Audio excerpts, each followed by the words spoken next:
are several bands that feature two guitar players, both getting equal praise. And sometimes there's one that's getting all the praise, and one gets set aside. I'm going to start off with Malcolm Young as number one. Sadly, he is no longer around, passing away in 2017. Malcolm formed AC/DC with his brother Angus Young, and in the early days, they were trading leads equally, and also wore a schoolboy outfit.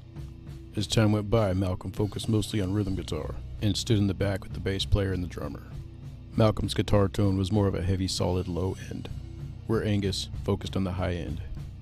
Angus Young even praised his brother Malcolm as a more superior guitar player in both lead and rhythm. Malcolm even wrote some of their heavier songs.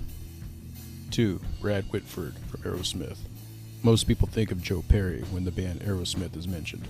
Brad Whitford is mostly seen as a rhythm guitarist. He does, however, play the occasional lead. Several musicians see Brad Whitford as a superior guitar player to Joe Perry, and I also agree. 3. Woody Weatherman, Corrosion of Conformity. Being the band's only consistent member since the formation, Woody was also the sole guitar player of the band until Pepper Keenan's arrival in the late 80s. Woody would handle most of the leads and the harmonies while Pepper would hold the low end. And with Pepper Keenan taking over frontman and main songwriter, it seems like most of the focus was focused on Pepper Keenan. While both guitar players deliver equally, Woody definitely deserves more recognition. After all, he is the signature sound of the band.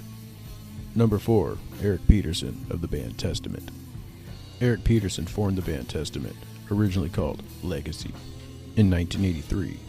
Peterson mostly focused on rhythm guitar and songwriting, as well as backing vocals and the occasional guitar solo. Most of the leads were handled by Alex Skolnick in his classical guitar style, where Eric Peterson's leads are more powerful and fast, but they can be melodic when they need to be. Both guitar players together are an unstoppable force. I also got to give praise to James Murphy, who at one time replaced Skolnick in the mid-90s. Number 5, KK Downing, formerly of Judas Priest, now of KK's Priest. KK Downing was the sole guitar player for Judas Priest in the early days when Al Atkins fronted the band as a four-piece. When Rob Halford joined the band and the band got signed later, they were advised to hire a second guitarist. KK Downing selected Glenn Tipton to the Flying Hat Band. Throughout the band's career, Glenn Tipton seemed to be at the forefront, where his guitar was the first and last heard in each song, as well as most of the guitar solos, where KK Downing would come in second and supply a solo here and there. Number 6, Edward Carlson, formerly of the band Flotsam and Jetsam. Ed Carlson and Mike Gilbert were the ideal guitar combo in the band. Both guitar players supplied lead and rhythm equally. Mike Gilbert left the band in 1997 and returned in 2010, with Ed Carlson as the signature sound of the band, until his departure in 2013.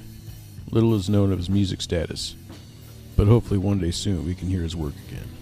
Thank you for checking out Mean Street Journal. Until next time, don't forget to subscribe, leave a thumbs up, and ring the bell.